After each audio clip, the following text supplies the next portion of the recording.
So we discovered some things. As it turns out, the program I'm using only records 3 hours at a time, and we went over that time just a little bit. That was a great thing to discover half an hour after it finished up. Yeah, well, yeah. I mean, probably a good time when we were dying. Yeah. So we're back and we're recharged. Yeah. Ready to resume this. Like, we don't have too much left to cover, just mostly the end game, gameplay, overall thought. Yeah. All that. Okay, so where we're leaving off, we're back with the story. So they escaped the dungeon, they escaped the palace, the ship sunk, we all thought Ryuji was dead, at least I did, and he's like, nah, I'm good. He's like, he died, but he got better. He cured it. Cured death. And then, after that, what was the main story? After that, Shido still gets elected. Yeah, he's still elected Prime Minister, but he comes clean about everything. At his press conference. His post-election presser, and he comes clean on everything, but no one believes the fan thieves had anything to do with it. Mm-hmm. Yeah, so at this point, like, throughout the story, there had been on the website that what's his name? Mashaba? Mishima. Thinking about Yakuza. There's a fucking, like, a percentage of people of the population that believes in fan thieves. And despite your efforts, that percentage does not increase at all. In fact, it's been decreasing drastically. So this is around Christmas. So the fan thieves they go to Mementos and they fucking dive deep as far as they can go, all the way to the bottom, which they reach the heart of Mementos, the heart of the public unconsciousness, really. Represented as the Holy Grail of all things. Yes, the Holy Grail. And so you fight a battle that was you can't win. You can't win this fight. Oh yes, because of all of that BS. Yeah. So you get flung out of Mementos after you lose to the Holy Grail, and you start disappearing. Because you also notice that Shibuya and Mementos are like fusing together, so it looks like hell. Mm-hmm. Creepy red sky, skeletons everywhere, you know. Raining blood. Raining blood, yeah. And the only people to notice are the ones that you form bonds with. Yeah. And yeah, the whole gang ends up disappearing. It's like, oh no. That counter, because it hits 0, and then yes, the public no longer believes in you. Bye bye.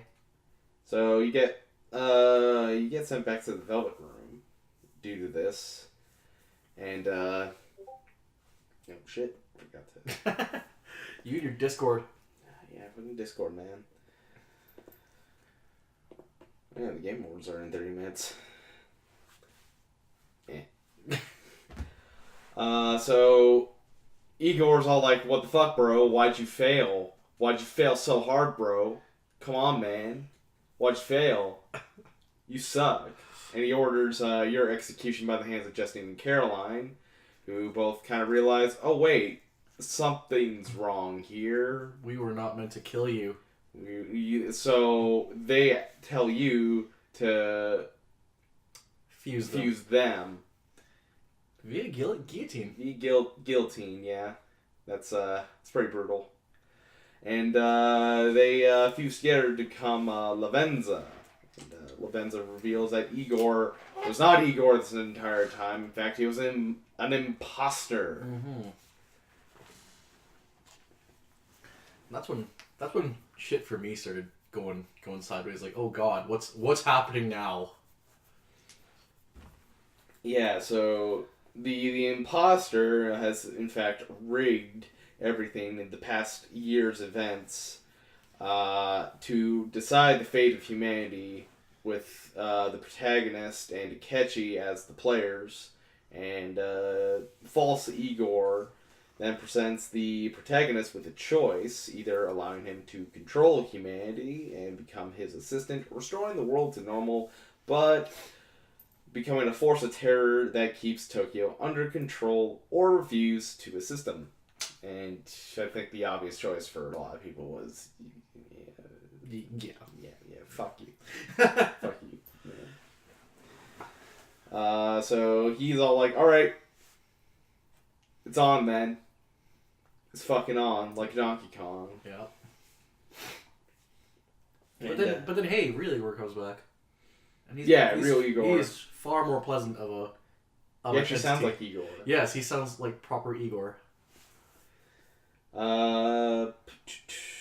False Igor's all like, yeah, and then becomes the Holy Grail again.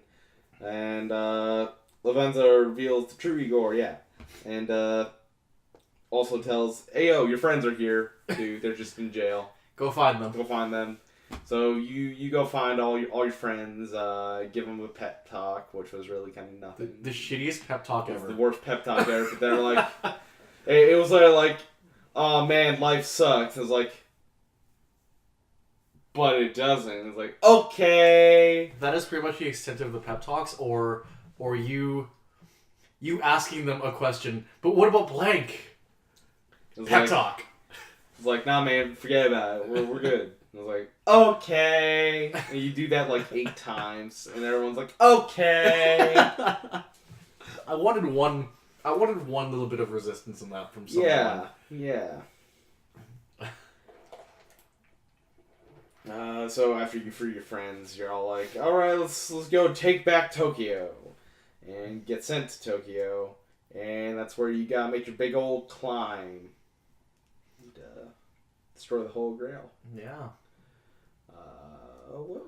What were your thoughts on the climb itself to the top? First playthrough, actually surprisingly difficult.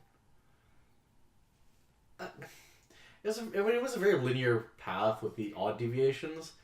Everything killed me for the first little bit because I went in really underleveled. I actually spent a lot of that.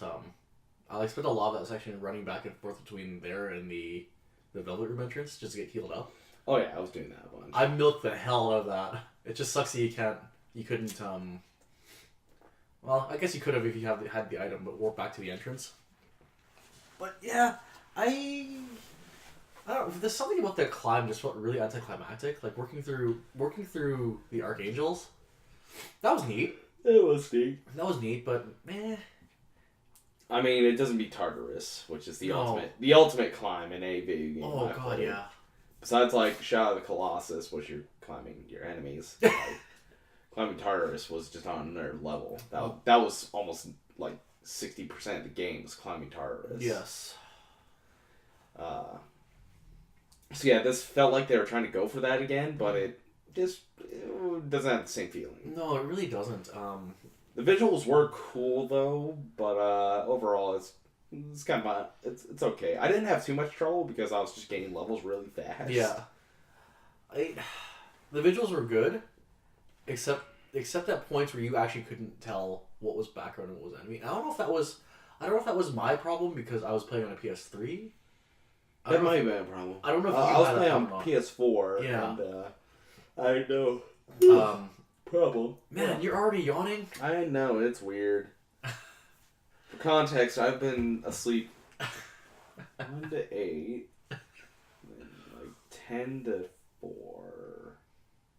So a combined 13 hours. I've been a sleepy boy all day. I'm jealous. I've been working all day.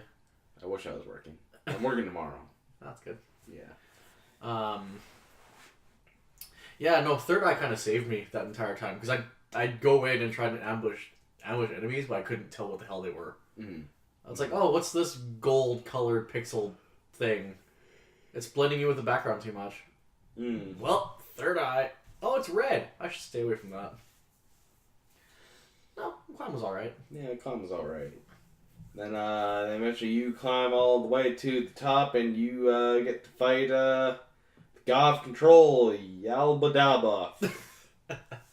Yabba Dabba Dooba. Pretty much. Fred Flintstone. And overall, it's another fight against a god. Yeah. God's all like, yo.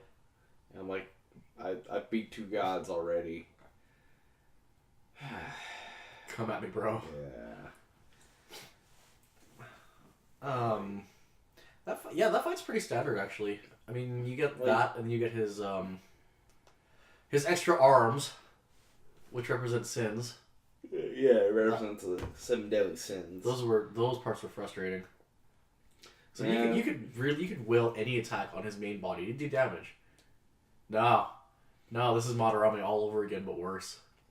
Yeah, but I didn't have much of a problem with him. No, it was more just like, oh god, I gotta really manage my resources. Yeah, because like my main healers were like Haru, Makoto, Morgana, and Joker. And they were the ones using the most SP. Yes. Like, easily. Oh, what the hell? His gluttony one that doubles the XP cost for the skill cost for shit? Yeah, fuck. I made sure to deal with that immediately. That was probably the worst of everything that he threw. Was just doubling the skill costs. I was like, no, fuck this. Yeah. Like, it's at that point, point, there was priority. At that point, all out attack. Go. Just make this end. The ending to that fight though was really cool. It's a cool ending to the fight. It's definitely one of the more unique ones. I enjoyed it. So at the end of the fight, after you beat his ass, you take his health all the way down. You summon the Satan. And King shit of personas. Oh yeah. And he just fucking puts a goddamn hole through his head. It's just like, yeah, no. I want to go back and look and see if he was holding that gun sideways.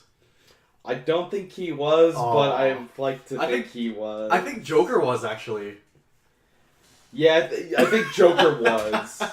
Let's say Danelle was just like, It's sideways as a kill shot. And yes, you get to blow a hole through the head of a god. That's pretty neat. Yeah.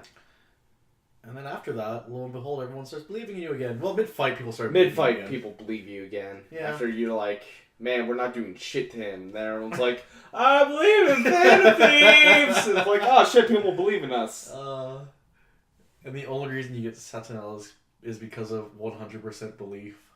The only reason you're able to do that. People gave their energy for the spirit bomb. Except it didn't take 5 episodes to charge. Yeah, not this time. No. Yeah, you beat God, and then everything's back to normal, and Say comes up to you and is all like, hey, oh. You go to jail. You gotta go to jail. Yeah, because the choice is either go to jail, give your testimony to prove Shido's crimes were a thing. But also attest to your crimes. Yep. As Phantom Thieves. Or risk it being alone and risk having your crew found out. Yeah. So, you don't sell your guys. No. Yeah. If the interview proved anything, you do not sell out your homeboys. Yeah, no. So, yeah, you get sent. Well, first you spend Christmas Eve with a special someone of your choice. You kind of play it coy as to what's gonna happen as of tomorrow. Yes. And like you can tell though, like in the interactions with whoever you hang out with, they know. Yeah, they know something bad's gonna happen. Horribly wrong. And then yes, the next day you turn yourself in. And the crew arrives at the cafe wondering where you are. Yeah. That was a sad moment. That was a sad moment. That's a really sad moment. Yeah. But over the course of a couple months, like, you really only serve about 2 months. Yeah, 2 months. 2 month sentence. Actually, less than that. Because you get it on Valentine's Day. Oh, yeah, you do get out. It's like a month and a half. Yeah, it's Spent a month and a half in juvenile prison. That's not bad. Pretty good. It's pretty good. Pretty good, all things considered. All things considered. I can't remember. Did we already talk about what happens on Valentine's Day, depending on your choices? I can't remember if that we did, but we might have been cut off. I think that got cut off. So we get to talk about this again. Okay, so because you had a genuine reaction to that. Oh, so that's God. That's this point now. But so on Valentine's Day, depending on your choices, let's say you tried to do what you Narukami did, and you're all like, I'm gonna date everyone. So on Valentine's Day, your phone will blow up. Yep. With a lot of people asking, hey, what are you doing for Valentine's Day? I'm coming over with chocolates. So, if you decide to date every girl in the game, they all will come in at the same time with boxes of chocolate, and then you have to face the choir and like, oh fuck, I fucked up. And they'll just beat your ass. I still didn't go watch the scene, by the way. Huh? I didn't go watch the scene yet, by the way. Oh. I will later, but... So, after post beatdown Joker and his slutty self, man, slut. So Jiro becomes the ultimate OG. And, fucking, like, he's like, okay, you sit here, I'm gonna go smooth things out for you. And, like, he comes out, he's like, okay, they all, I told them everything they wanted to hear, they all think that they're the one, and you're good. You're good. So you can still cash out all the rewards you get from them. I'm sorry, this is still just as funny, even knowing what's coming. Oh my god. Now, if you don't do that and just, like, you were loyal to your one girl, then it's all fine. Which I was. Which I was as well. You can tell, though, that they braced for this, because when that Because before, it would be like, oh, if you started dating another girl in, like, P3, the one you were dating at that point, their social link would just null. Back to 0. Yep. And that's shit. Which is gnarly. But it deserved punishment. Oh yeah, you eat shit. And I don't think you can get caught in 4. No, you probably can. Yeah, you use a fucking Playboy. But just player. He plays the game. So this is more in line. This is definitely more in line with you then, in that there are no actual negative consequences. Yeah, you're kind of in the clear. You're endgame. Who cares?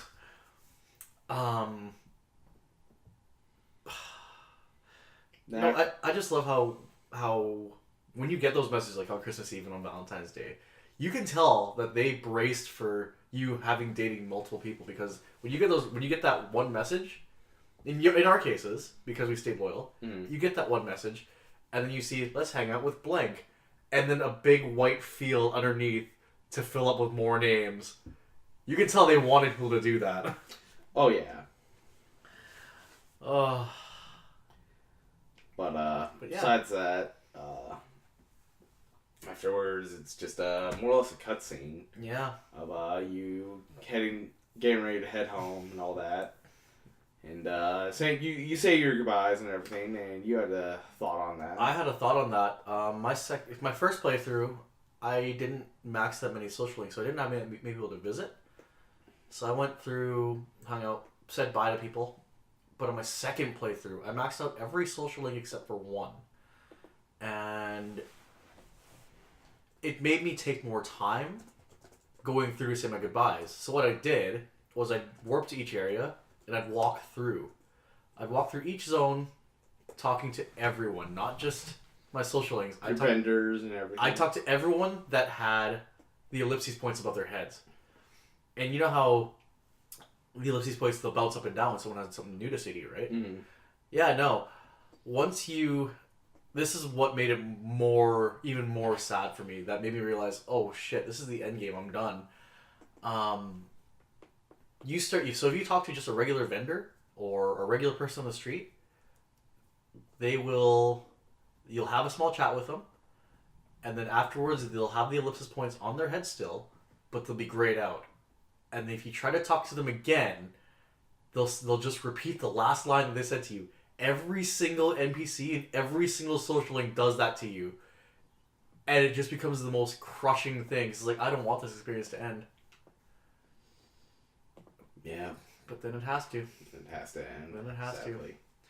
to. You go back home. Which You had some prime thoughts on that one. So, in 4, specifically 4, when you transfer to... When you leave your school... And this was from the anime. When you leave your school... like, you're at the front of the class... And your teacher's like, okay, you has to leave because his parents are on a fucking vacation or something. And they decide not to take him or whatever. Business trip. Business accounts. For a year. And everyone in the class is like, oh, damn, fuck. So, like, obviously he had some connections, actual, like, people that cared about him there. And then he gets sent to the fucking sticks in Inaba. But here, your parents... in 5 are all just like, "Ew, you just committed a crime. Get the fuck out of here for a year." You're 16 years old. We're kicking you out Because you committed a crime. And, that's...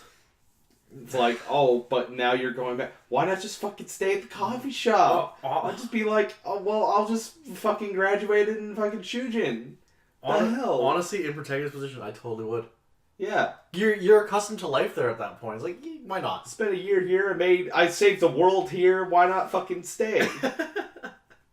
and obviously, small town friends weren't a thing for him either because there's no one messaging him. Did anyone call? Yeah. Did anyone message him? No. No, they didn't. So fuck him. Yeah, no. Just very clearly, no one gave a shit about you in your own hometown. And plus, he's probably going to go to university in Tokyo. Yeah. So why not stay? It's like, you were coming back in 2 years. Just fucking hang around. Just stick it out. I'm sure. Oh, bother. I have to live in downtown Tokyo for another 2 years. And that's not even counting the college years. So, oh, bother. Like, even when you're saying your goodbyes, everyone is asking, like, do you have to go home? But your character would not give a reason why you had to go home. Like, well, no, she's kind of a bitch. Kind of an asshole. Maybe a drunk. I don't know. Cause I feel like it. It's dumb, and I'm like, just fucking stay, but nah. Instead, the crew comes and picks you up in a, what would you say that, is that a Volkswagen? I thought it was a Samba bus for a little bit. I was like, oh, what the crap is this? It's just a little blue van that looks similar to what Morgana looked like when he was a car. Yeah. And for some reason, Morgana can go steal spark plugs from other cars as per the cutscene. That bothered me. That bothered the hell out of me. As a car person, it's like, no, this does not work. How's the cat doing this? How is the cat without thumbs doing any of this? And how does a spark plug from a fucking Audi fit? No, never mind. That works. Never mind. That works. It's fine. It's fine. It's all fine. Yes. That actually was probably the only good reason to have him go home, is to have his friends come pick him up to take him home. Yeah. I liked that touch. Besides that, I'm like, what the fuck? I mean, they kidnap you for a bit, so They do. you don't go home. Yeah. Which I really don't want to see what his hometown looks like outside of the flashback, so. Yeah. So his hometown seems pretty shitty. It might be on the coast, which is nice. Yeah. Yeah. But yeah, that's That pretty much does it for the story. 3 and 3 hours and 24 25 minutes. yeah. Almost 25 minutes, yeah. So let's talk about gameplay. Gameplay. The majority of this game is gameplay, so this is by far the best gameplay in the series. Yes. Without a doubt. Oh. Like, without a doubt. Like, if this is the first game you're starting and you decide, oh, I want to play more Persona, and you try to go back, it's going to be rough. I actually went back and tried to start Persona 4 again. And yes, it was incredibly rough. 3 needs a remaster. 3 and 4 could use PS4 Remasters and then updates. just fucking remake them at this point. Yeah. And I know that I'm going to catch flack for, another Persona 4 game, but listen, this is P4G Ultra, whatever. The PS4 version of Persona 4. I don't think anyone's going to really be that bothered by one more Persona 4 game that is just Persona 4. Not a spin-off, not a side game. It's Persona 4 on Gen 9 consoles? Are we Gen 9 now? I think it's either Gen 8 or Gen 9. This is all Persona 4's fault, though. 8th generation. So we're on 8th right now? Yeah. Okay, so going into 9th. Yeah. Eventually. Yeah. A lot of this is P4's fault, though, in terms of generating spin-off games and whatnot. Did P4 get really mainstream? Because I don't remember. Is that what happened? P3 was kind of the real, big introduction in North America to the Persona franchise and partially the SMT franchise. Mm-hmm. And then Persona 4 was the coming out party. Okay. After 4, it got much bigger. I bought my copy of P3 Fez brand new because it came in at Cashola sealed. Wow. Yeah. How much did that set you back? Not much because no one knew what it was. Damn. That's impressive. Because I had a friend... Too bad the answer kind of blows. I haven't played the answer. Oh, I refuse to. Well, good. I've heard nothing but terrible things about the answers. It doesn't do anyone any favors. I did the journey. It's fine. All you need to do is the journey with it. Meanwhile, the fighting games. Yeah, the fighting games are a better answer. I started working through Ultimax, so nice. But P5 has an incredibly solid mechanic. Just everything they did with the game with the sneaky mechanics. The dungeon crawling in this game alone blows everything else out of the water. Just being able to sneak around, the overall design of the game, that no other developer in the world right now is on the same level as the studio that makes the Persona games in terms of its UI. Okay, its UI is on a whole other level. Here's the thing I need to say, and this is coming from someone who adores NIS America and all of Gust and all of them. I love those JRPG games so much. Persona 5 makes every one of those games look like shovelware.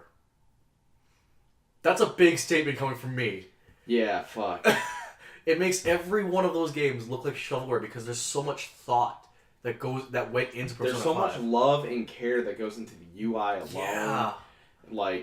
Every screen is different. It always changes how it looks. Everything pops and it's vibrant. It's beautiful. It's its own little world, and it's yeah. Because if you haven't seen it, typical pause menus are just static things. Yeah. No, not in P5. It is not static at all. You hit the pause button, and you get Joker being a smug son of a bitch in the background. And it doesn't feel cluttered. No, not at all. It feels natural looking at everything, but it's all designed in a way that's visually appealing. Mm-hmm. Every part of it has something different. Even going sub-menus, it changes just a little bit. Yeah. But it's enough to notice. You're like, Yeah. Because I'm pretty sure they designed an actual character model just for that menu. Oh, yeah. And made it specifically for use in that menu screen. It's great. And even, when you go to the doctor or the gun dealer, they have their own, special menus that look that have their own, little design elements. The doctor's UI is by far my favorite. Just the way they transition everything, because it goes from her sprite sitting on the chair in front of you, and it transitions her into a part of the menu in such a fluid way. It's great. Yeah, just UI wise, this game is just incredible to just look at. I could spend hours just looking at the UI. I never got tired of it. Yeah. God, the game's pretty. It's definitely a super pretty game. And then back to the gameplay itself. Like, I think making additions to it, just adding on top to what was already a really solid like engine they had. Like, for one, you bring in skills like nuclear and gun skills and psychic. Psychic wasn't a thing before. No, it wasn't. And then having actual bless and curse skills that did damage rather than insta kill. And also switching it up so that you, instead of having piercing damage and slashing damage and blunt damage, it was all funneled into one thing. And then you had the gun skill, which would be its own thing. Yeah. Like that kind of cleans it up a little. It definitely made the use of skills very simple and straightforward. Like, you had a lot more options, but I never felt overwhelmed by it. Exactly. Like, I'm trying to think now. I used every skill at least once. With Joker, I used every one of his Persona skills at least once somewhere in the game. I found a purpose for it somewhere. So nothing felt wasted. Yeah. Yeah. And I think if I were to go through and look at all the available skills, I would probably still use like 80 to 85% of them. Like, everything was useful. Everyone was great. As a guy who likes to cover his bases, I use almost every skill. You milked a lot of it. I use a lot of skills. Yeah. I didn't start using those buff skills until later on in the game, when I figured out that I actually needed it. Oh yeah, those buff skills are do or die. Oh yeah.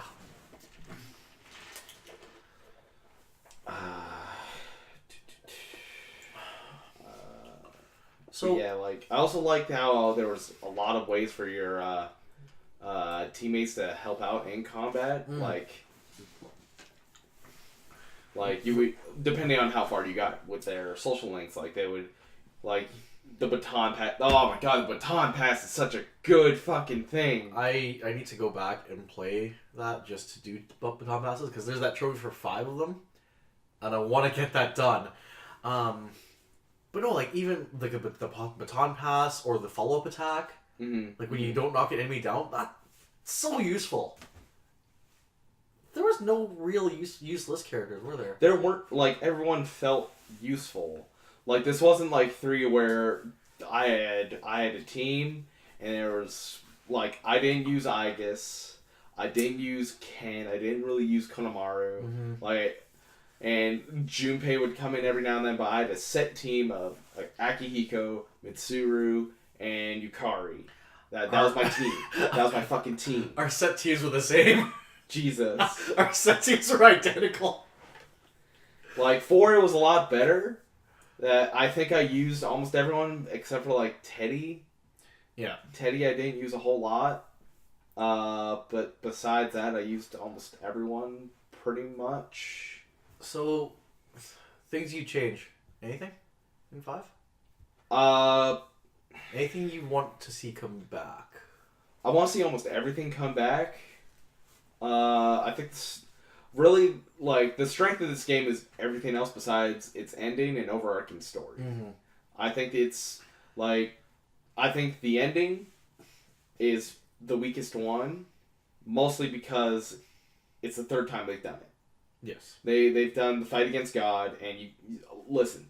The first time you play P3, you beat Nyx, is incredible because that was the first time I've ever done something like that. In something besides, like, a Final Fantasy game. Yes. And it felt huge, bombastic. You've climbed this tower all the way to the top, and now you're gonna take down God, basically. Like, that was an incredible fucking feeling. And you could tell they were trying to capture that again, but it just doesn't work for me. No, it really didn't. Like, I get... The weight wasn't there. The emotional weight wasn't there. No, not at all. Because, I mean, When you ran into Nyx, it felt like an occasion. Because, like, you were also, like, Nyx was built up since the start of the game. With the kid, and then, wasn't the guy's name Ryuji also there? The guy with the scarf, the yellow scarf. Wasn't his name also Ryuji? Was it? I think it might have been. Name recycling. Hold on.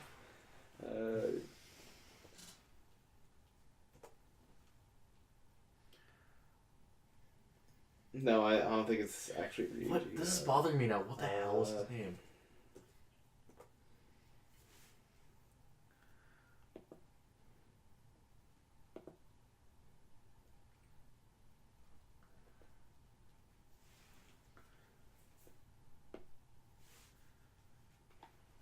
Oh, Ryan, this is Ryoji.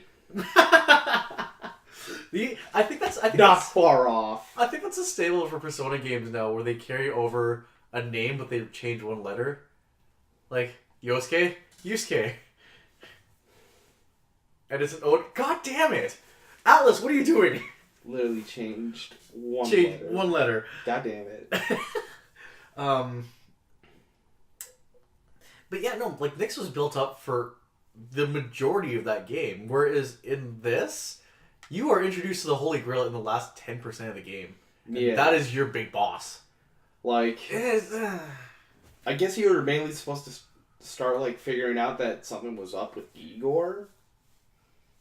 But, like, I didn't.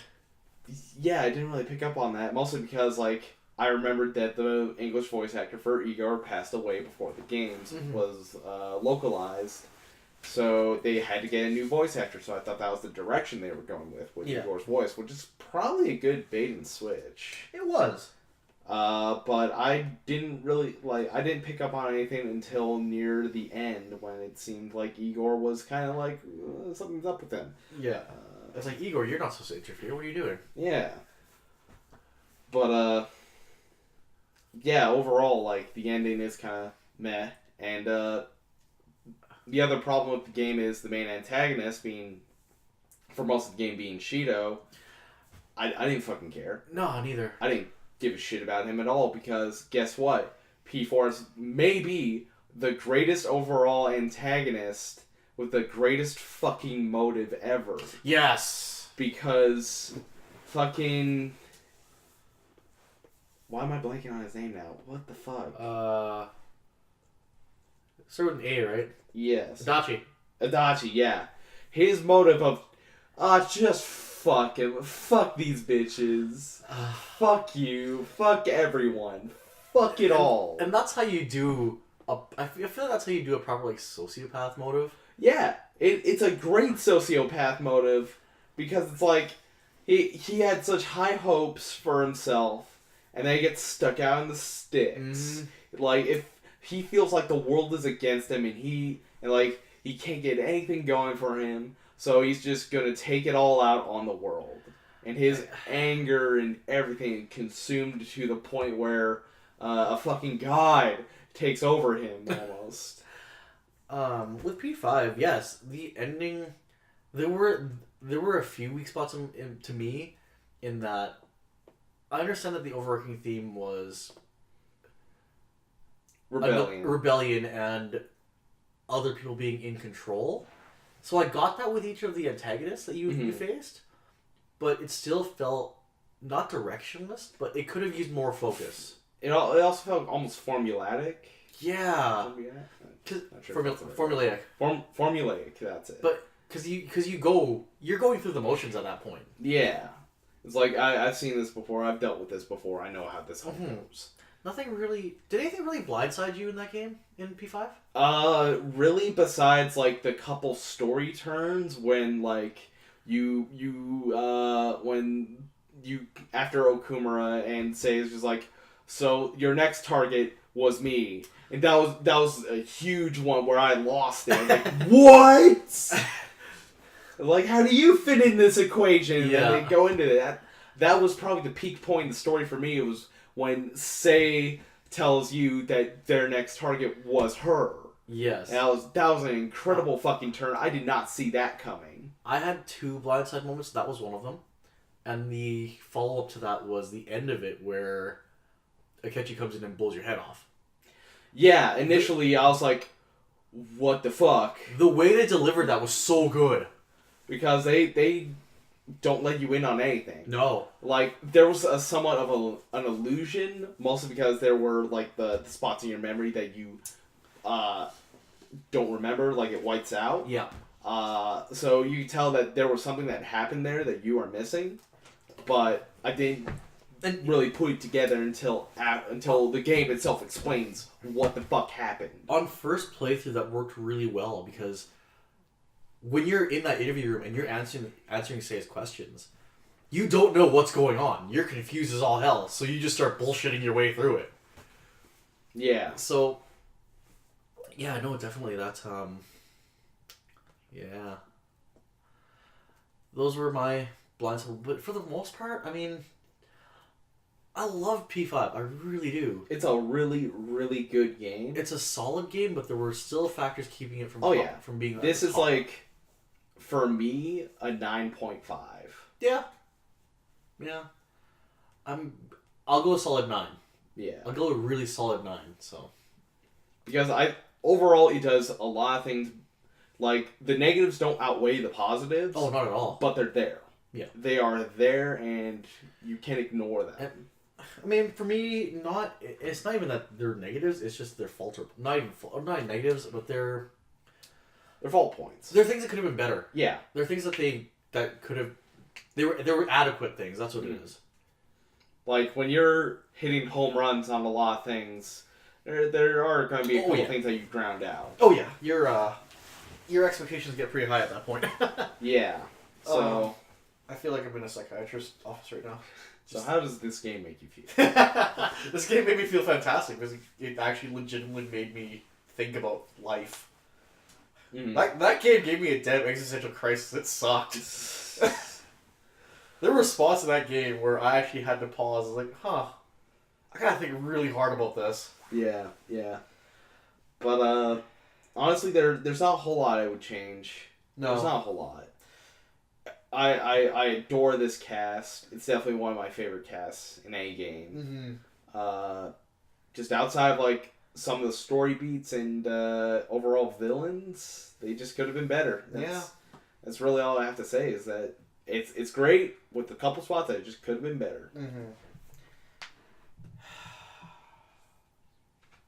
This is definitely the game in the Persona franchise that is.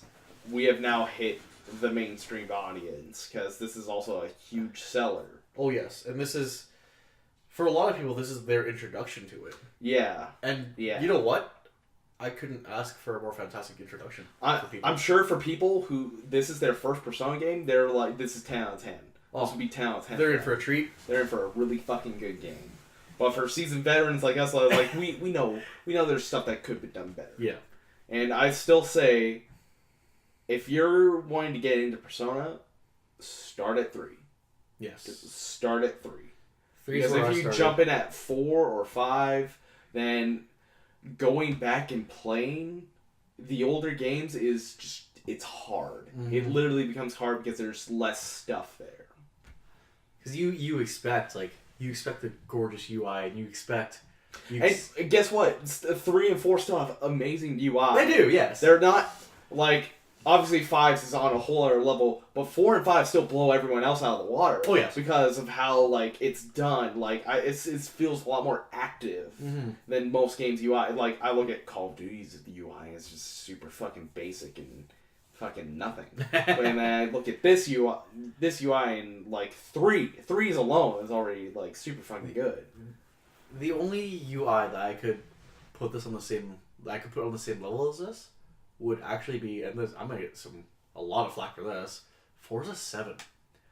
Forza 7 has a fantastic UI. Like when you're in the menus, so if you go from typical standard menu to your quick race, it's like your first person moving around a garage.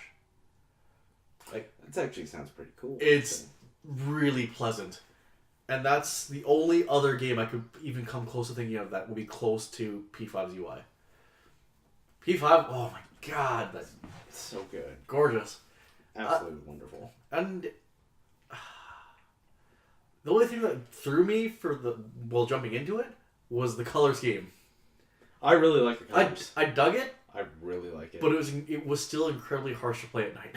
Oh yeah, and anyone with like vision problems are gonna have a bit of a time. Yep. Like also if you let's say you're red green colorblind. Yeah. Everything is a shade of brown, yellow. Actually, you know, I take that back. P3's UI was hard to play with because it was blue. P3's was hard to play with at night because it was fucking blue. And I remember closing my eyes every now and again and seeing spots because of it. Yeah.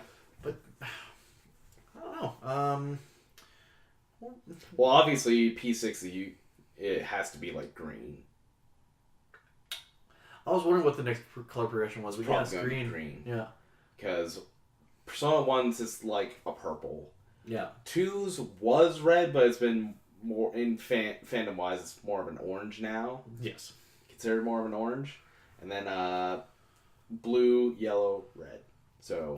What if they troll you with green and it ends up just being a really, like, non-combative, non-conflicting game?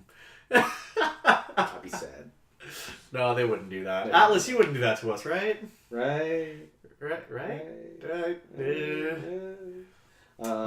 Side note, I love the fact that when you go into the movie theater, every soundtrack to every movie is from the Catherine soundtrack. Yeah. I was like, oh, I recognize this music. Yay.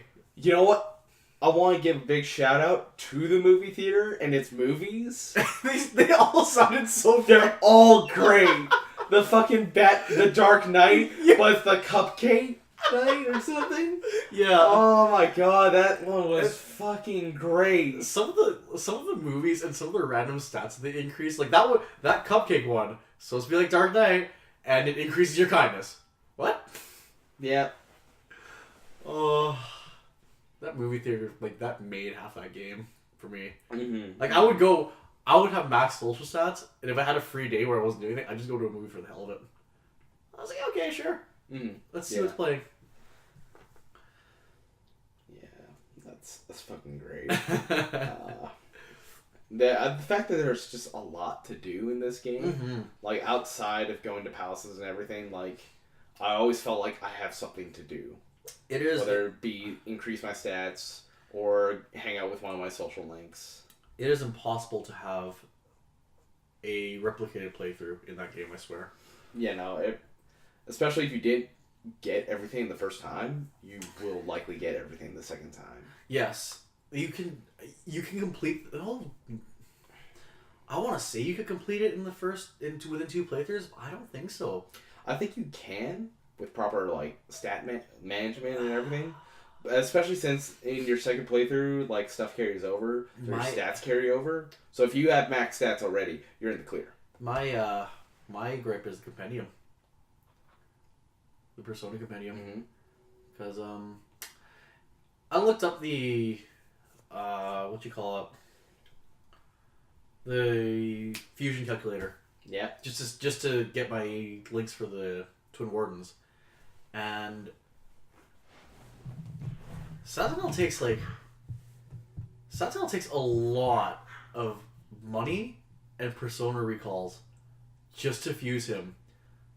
And when I went through, my second playthrough, I finished off that with just over 1.2 million yen.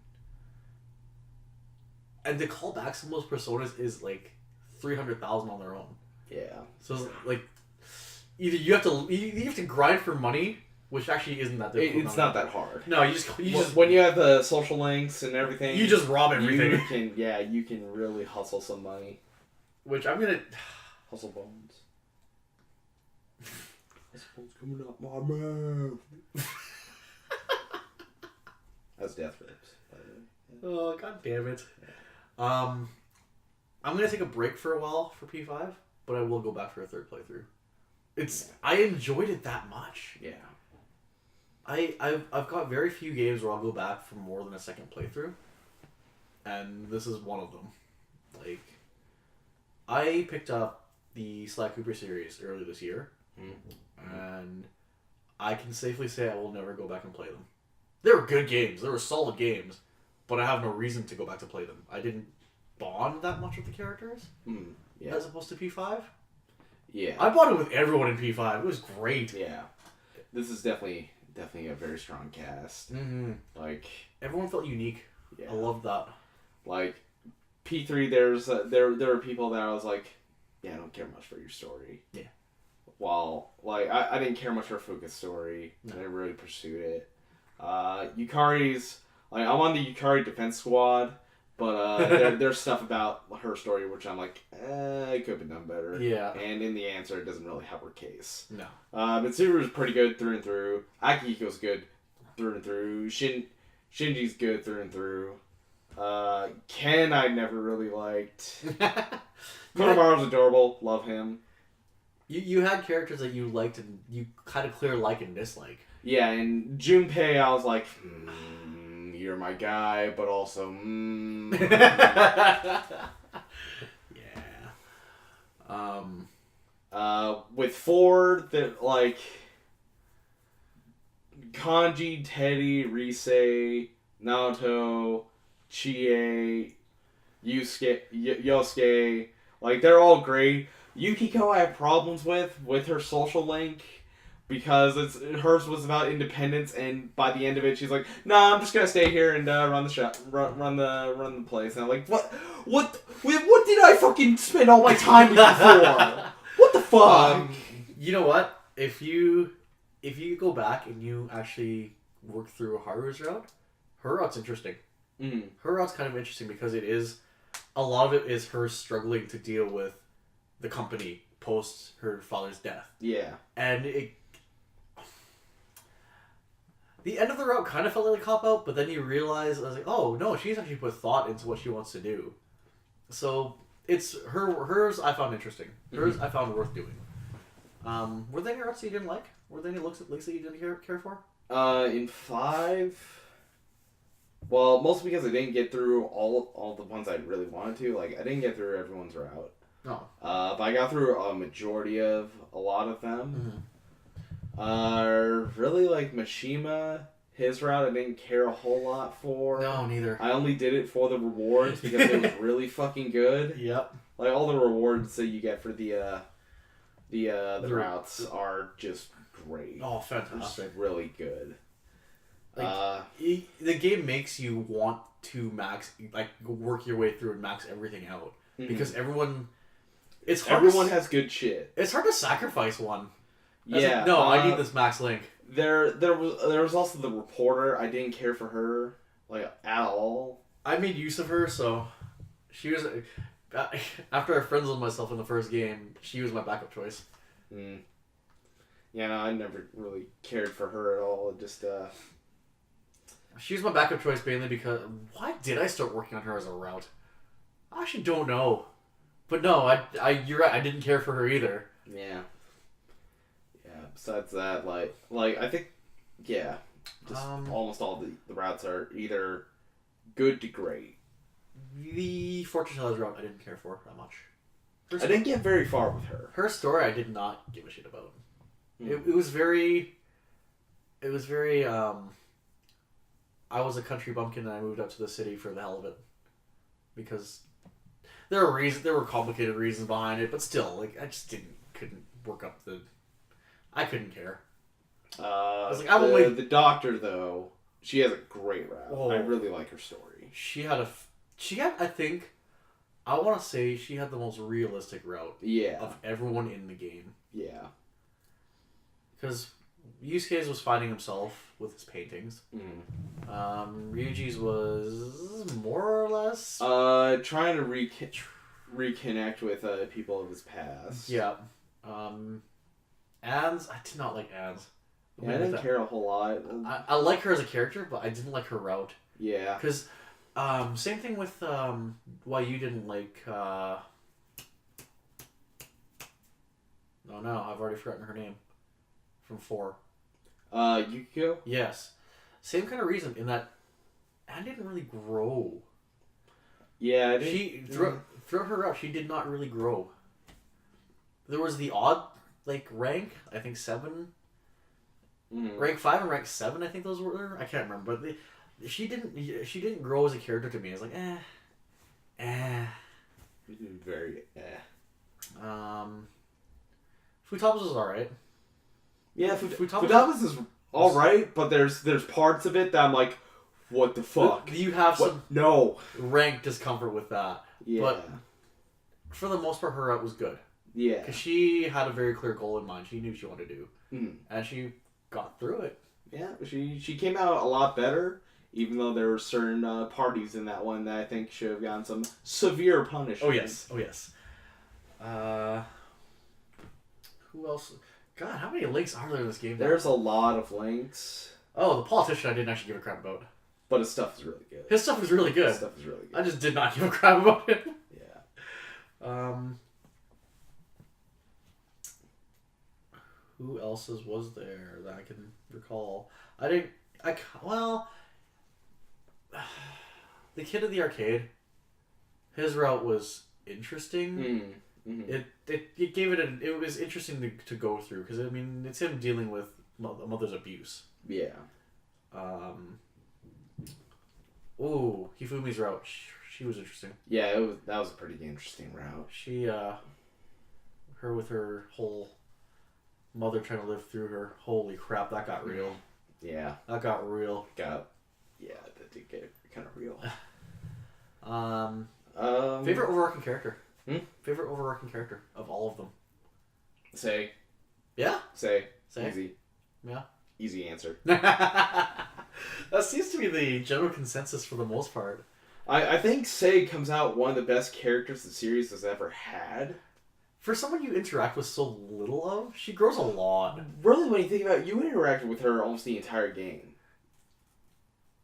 Yeah. Through the interviews. And you see a lot of her and her interactions with Akechi and Makoto and the SIU director and every almost she's involved in almost every aspect of the game. Yeah. So I felt that she was definitely the strongest character. I want to see more of Sei. Yes. We got teased pretty hard there. Yeah. The options for romance would have been nice. Would have been nice. I get why you can't though. Yeah. I'm not sure if I actually have a set favorite character or not. The cast as a whole, I like them all pretty equally. Yeah. And each one has their own merits that make them stand out to me. So I couldn't really narrow it down. I mean, obviously, Kawakami best girl, but in terms of an actual character, it's hard to choose. It's really hard to choose.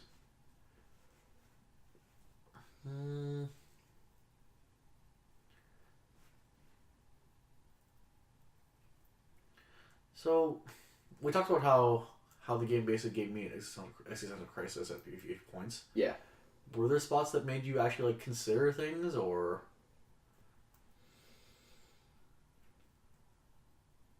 I don't know. No? I don't remember.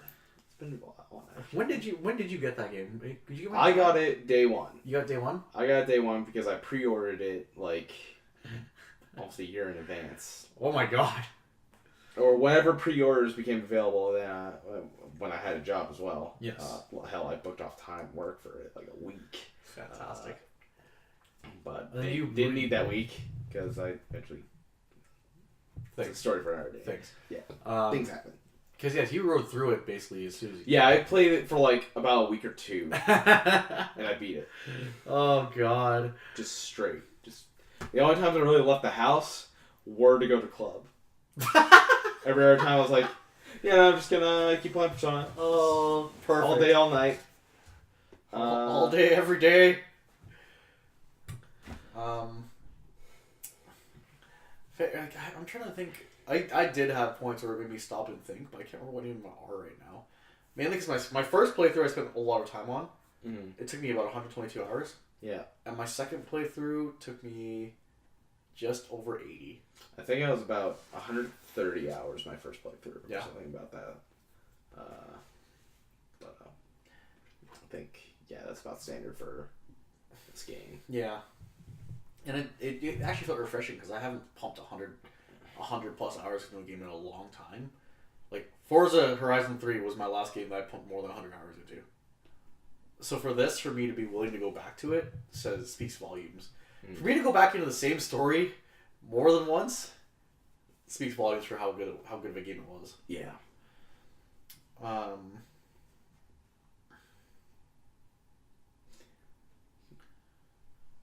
Really can't say much else about the game. I'm singing its praises for about 4 hours now. Yeah. Really, it's more the question of where did they go from here? Ooh. Well, obviously, probably down the line we should see like a Persona 4 Platinum or whatever, the second edition. Yeah. Maybe features a bit more.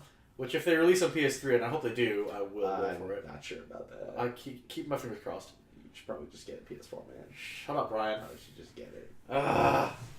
No, I have other things I spend money on. I have been meaning to. Yeah. Hopefully. What do you think they could add to a Platinum version? I'm not sure. I'll leave that up to Atlas and their studio. Is there anything you'd like to see, or you would like to see, or would have liked to see in this game? Any facets from old games, or any? I would love to see Shuffle Time in some sort of capacity because I love Shuffle Time. Shuffle Time was always one of my favorite things. Oh yeah. But I don't know. I think I would need to think on it more. But all I know is that there would have to be another version down the line. Oh yeah. And like already we're getting a Dancing Moon Knight, Dancing Star Knight. I need to play the. You don't really need to play all night. Don't or do? Don't? It's not. It's not even a good rhythm game. Oh no! Don't tell me that. And its story's kind of okay. You're mostly just in it for the music. At that phase, I'm in it for the music. Yes. You just find the flags and download them. Really? Yeah. Not bad, eh? Yeah. Well, it's not like it's a terrible game, but it's like as a rhythm game, there's a lot better games out there. Okay. And story wise, it doesn't really add a whole lot. I don't imagine it would. I wouldn't imagine it'd be like the fighting games. Because Yeah. those Persona 4 P4A and P4A Ultimax, those were actually like nice supplement games. Yeah. Especially all things considered, they were crossover games. I loved that. Yeah. I've also just remembered that you is going to be the new BlazBlue. Yeah, he is. Well, That threw me off. a bunch of the P4 cast is probably going to be in that game. How big is that game's roster now? It's going to be... Well, you got 4 franchises in there. So it's going to be a pretty hefty roster. Sweet Jesus. Yeah. The fact that Ruby joined up. Yeah, that was a bit of a wild card. I was like, I'm why cool not with Guilty Gear? Huh? Why not Guilty Gear? Because Guilty Gear would make sense. Yeah, it would. Yeah, fuck BlazBlue. I don't know. What else? BlazBlue competitive, it's great to watch. But fuck the game. I don't care. Guilty Gear's way better. Those are the worst controls I've ever played in the game. I love... Because, wait, was it Axis that did BlazBlue? Arxis? Arxis does most of those anime games. I wasn't Besides Bandai Namco? Yeah. I don't know how they managed... Like, Guilty Gear's way more fun than I care more about the characters, mostly. Yeah? I think its roster's way fucking better. Yeah. I love Soul Bad Guy compared to Ragna Blood Edge. Fuck him. It's all about Soul Bad Guy.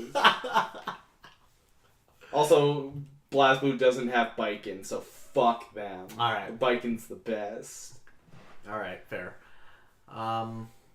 Think we'll get a fighting game spin-off? Oh yeah, easy. Yeah. Easy we'll get a fighting game out of this. Now, question for that though.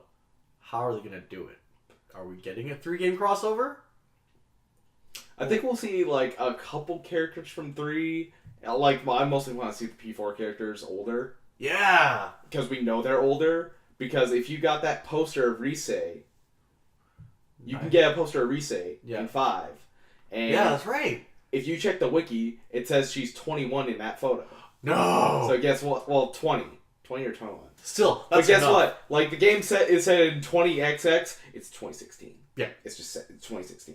Yeah. So those characters are in their 20s now. Oh, Lord Jesus. Okay. I want to see that. I want to see Police Chie. I want to see Store Manager Yosuke. I want to see whatever the fuck Yu's doing. You just being you. You is you. He's a pimp. He's got the purple jacket and cane. I hope they use Joker as more of a staple character. Yeah. I hope they start using him because I really like everything about him. Imagine the P4 cast and like a couple characters from P3, like I don't know, Mitsuru and Akihiko, and like they all end up in Mementos and they all get their own costume. Oh shit! How cool would that be? Oh That'd be cool shit! That'd be so fucking cool. Side note: I've been really tempted on some of the DLC for P5. Mm-hmm. Just the music DLC. Oh Yeah. my god! Yeah. I don't care about the costumes, but the music DLC. Yeah. Like I don't give a shit about the costumes. I'm just like, man, I want some of that DLC. The Catherine DLC still makes me laugh though. Mm. It's like, why? Why is this a thing? You know why? Yeah. The real question is where do they go from here with Persona 6? Mm-hmm. And I pitched the idea of saying it in a foreign exchange program. Which actually makes the most sense. It makes the most sense because I've always been bothered by whenever the main character has to go back to where the fuck they came from. It's like, guess what? In a foreign exchange student sense, it makes so much sense because you have to go back after a year. Okay, how would you do it though? How would you structure it? Like if you were to... You're the Japanese student, you go to America. Okay, that makes sense. Mm-hmm. Well... You're going to like Los Angeles. Like you got so many options at this point. Because my thing is, if they do exchanging, I feel they'll do it the other way around. I feel like they'll make you play an American student. Going to Osaka. I'm not sure if I would find that interesting then, actually. No? I'm not like You know I what? find the idea of the Japanese student going to America a bit more interesting than the American student going to Japan. Because it's still same setting of Japan. Yeah, I want a whole new setting, really. Also, that was that wasn't me. Just you didn't have to say anything. You looked at me funny. But I hope they go that route. That'd be neat to watch. Yeah. That'd be neat to play through. But yeah, I will probably start my third playthrough soon at some point soon. Yeah. I just can't believe how sad it made me the second time round. Really can't. And of course, now that I know the Reaper trick, I'm gonna go and milk the hell out of that. Milk the absolute hell out of that one. Yeah. Thoughts on a whole though? I give it a 9. You give it a 9.9.5. I think I would give it a 9. Solid 9. Yeah. Solid 9. This wasn't It was definitely a game that I looked forward to coming home and playing. Yeah. I was like, oh, long day at work. I'm gonna come home and play some P5 and just let my brain melt and relax. Even though there's like rank amounts of story. Yeah, that's my thoughts on it. I was happy. I was happy coming out of it. Yeah. And now I'm gonna be depressed when I go try 3 and 4 again. Because I need to remember what all happens in 3. It's been a very long time. Because I bought my copy sealed new in 2007. 10 years. And that was the Almost last 11 years. the last time I played it. Jesus. And then I bought my copy P4 day 1. And I haven't beaten it. Admission right now. I haven't completely beaten it. I got the majority through the game. I just never picked it up again. I got distracted by too many other things. By too many other games. Back when I was in my gamer period. Yeah, what does Atlas do now? Publish. Yeah. Yeah. I would like another game like Catherine. That's a hard game to pull Might off. get it. Might get it someday. Catherine 2. I don't think you can. Maybe. It's a different Catherine. It's a different Catherine. Different one. Yeah. No. I think that's it then. Yeah, I think we're done here. Finally. Woo! We 4 beat hours of- Persona. Almost 4 hours and 10 minutes. Talking about Persona, Jesus. Multi-episode series. Oh yeah, I'm chopping this up. Chop. Slap chop. Slap chop. Rap chop. You know, one of my sisters, One of your sisters? Wait, I what? only have one. Yeah. One of my sisters,